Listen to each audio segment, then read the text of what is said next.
Hi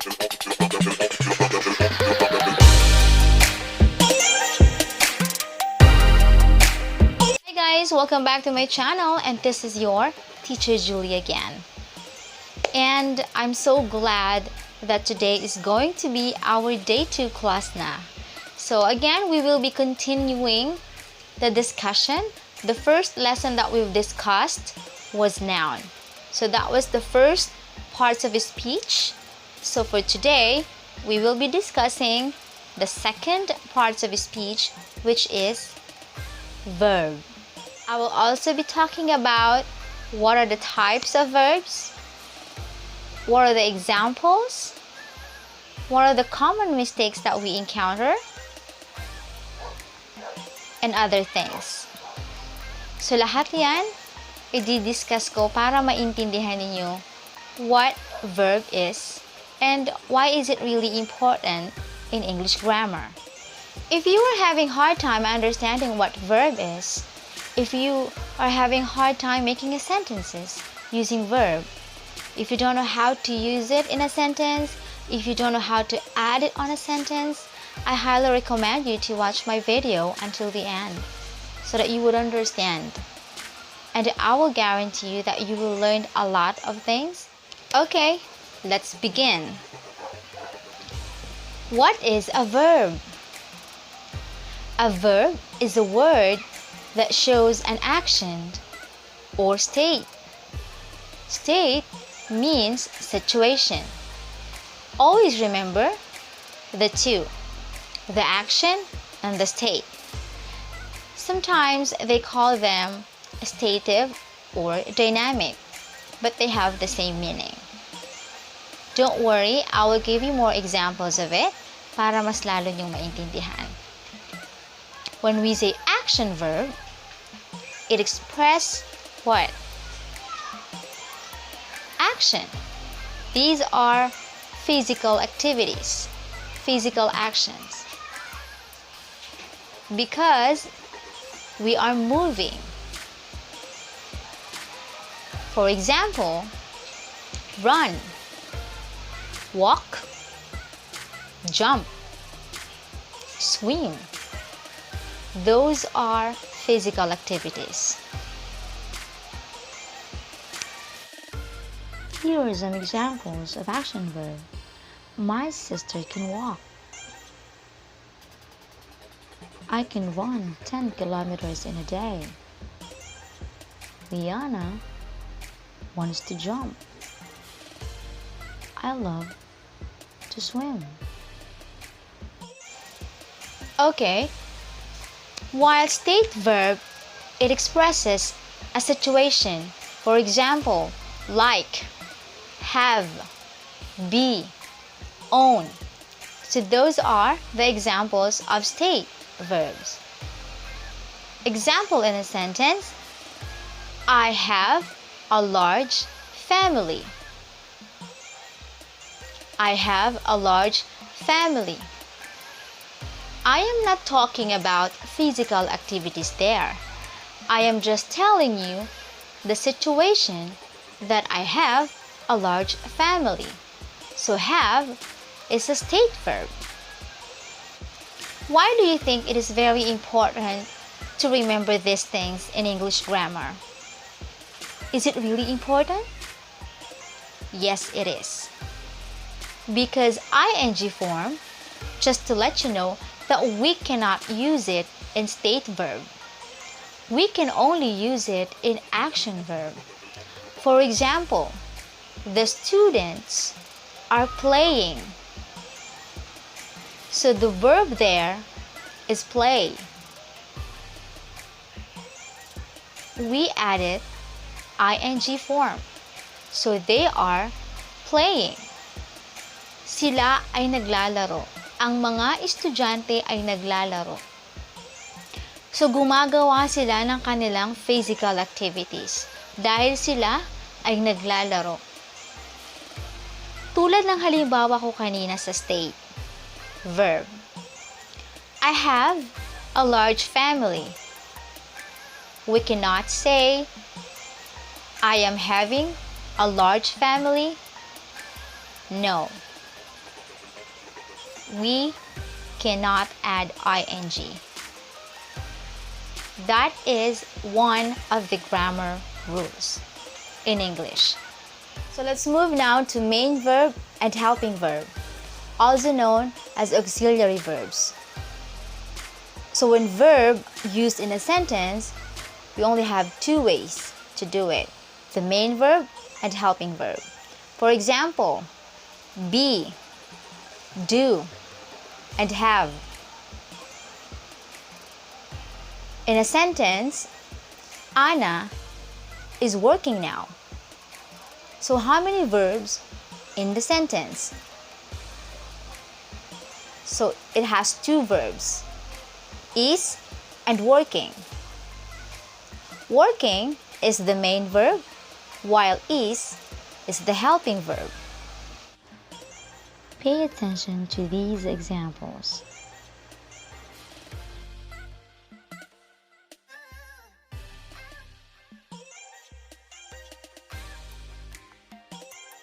Another example is do. I'm going to use it in a sentence or in a question. Do you eat banana? Do you play basketball? So these are the examples.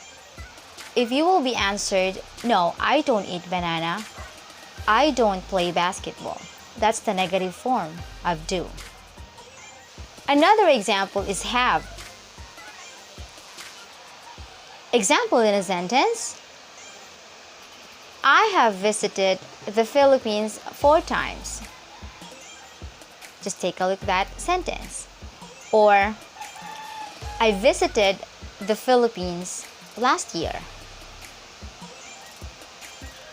Pagmasdan nyo ang dalawang sentences. I have visited the Philippines 4 times. And the other one, I visited the Philippines last year. Okay, let me explain. I have visited the Philippines 4 times. We know that the main verb in the sentence is visited. But what is the purpose of have in the sentence?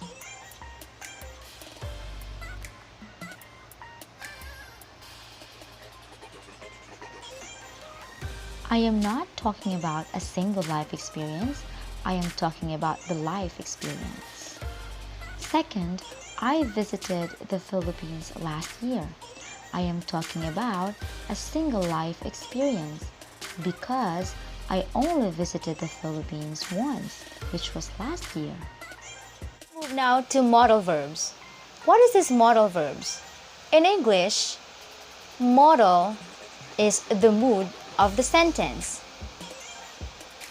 So, papaano ba natin ipapahiwatig or paano natin sasabihin kung ano ang gusto nating sabihin? Okay, take a look of these examples. Will, would, can, could, should, shall, might, must. Example in a sentence for can.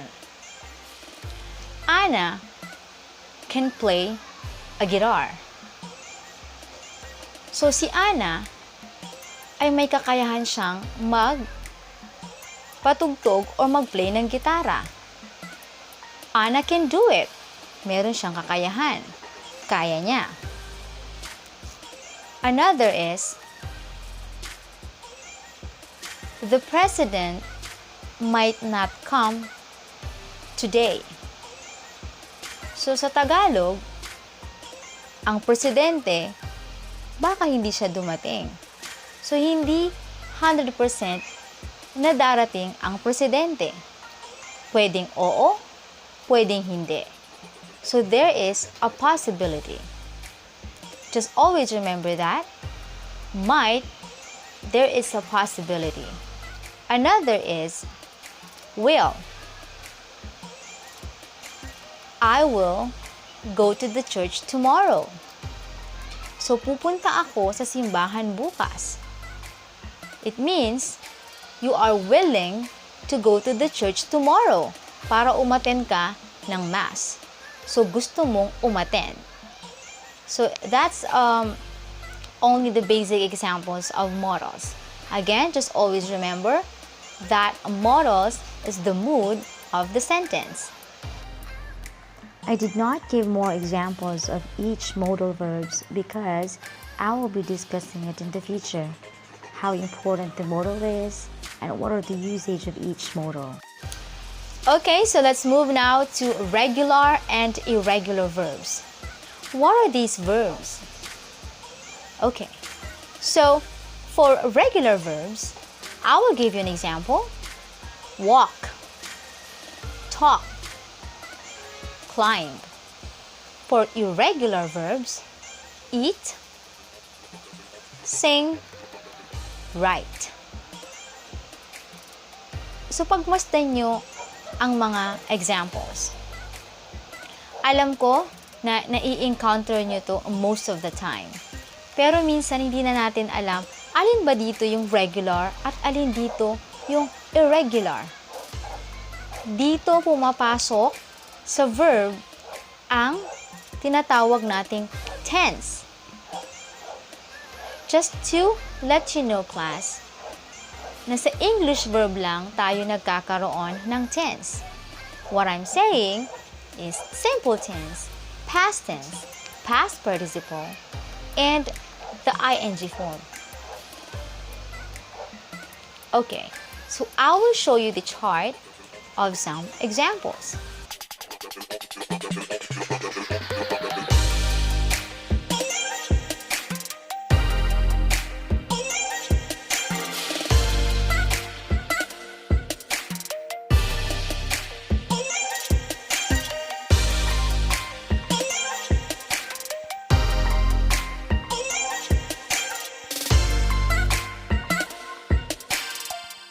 Let's move now to the last types of verb, the transitive and intransitive verb. What are these verbs? Just the keyword, class.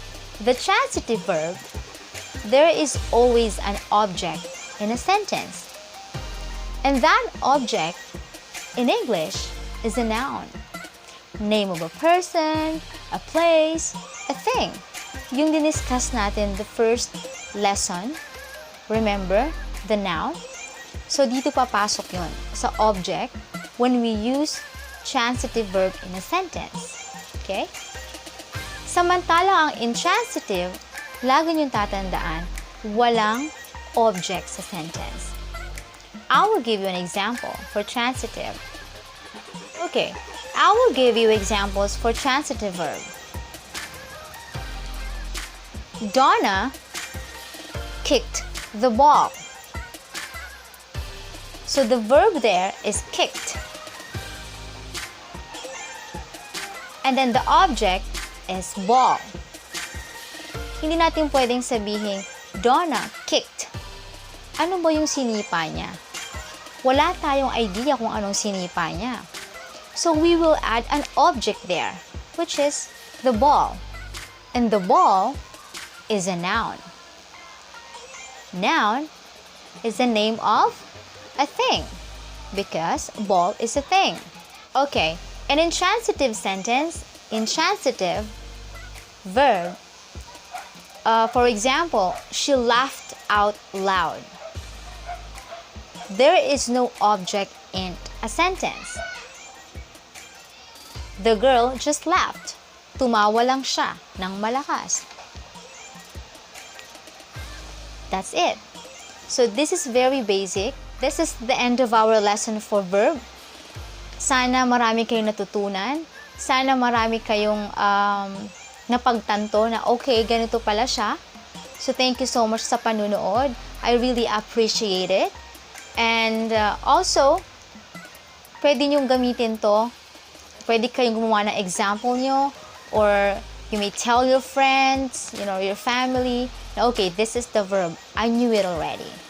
So, good luck, guys, and see you on my next lesson, another parts of the speech, okay? Again, thank you so much for watching. I hope you like and subscribe to my channel. Bye!